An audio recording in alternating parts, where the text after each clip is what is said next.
Pemirsa, sudah sejak Lebaran Idul Fitri, susu UHT hilang di pasaran. Atas hal tersebut membuat para pedagang kue kesulitan untuk mencari stok hingga berdampak pada penurunan penjualan kue di pasaran.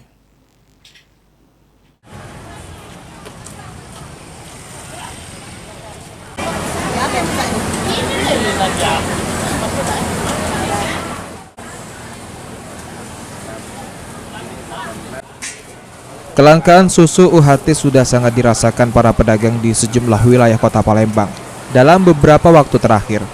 Salah satunya toko yang menjual bahan kue di Pasar Sekip.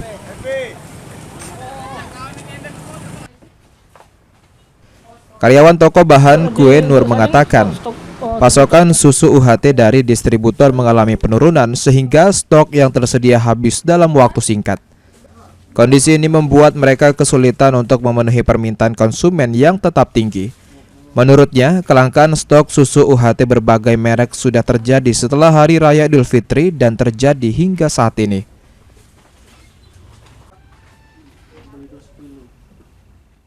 Masih ada, cuman nggak banyak, Kak. Iya, nggak banyak. Itu untuk stok itu memang dibatasi dari distributor atau memang distributor negatif? Nggak, dari sananya memang kosong. Memang kosong Dari sana. distributor benar. Jadi kita tuh sebenarnya masih pengen nyetok, Mbak. Pengen, cuman ya kosong. Nggak Itu baca sudah- lagi. Itu sudah berapa lama Pak itu, Mbak? Abis Lebaran ini, Kak. Lebaran. Itu memang Kosong. dari distributor Benar. memang kosong. Iya, Mas? dari sananya memang kosong, Kak. Itu untuk saat ini kan memang lah kosong dari habis Lebaran ya. Untuk masyarakat sini masih banyak nggak nyari? Masih ada. Beberapa masih nyari. Cuman kami yang nggak ngerti. Hingga saat ini belum ada kepastian terkait ketersediaan produk susu UHT dari distributor. Namun, para pedagang berharap pasokan dapat segera kembali normal agar aktivitas jual beli tidak terganggu. Lantaran susu UHT merupakan bahan baku yang paling dicari oleh para penjual kue.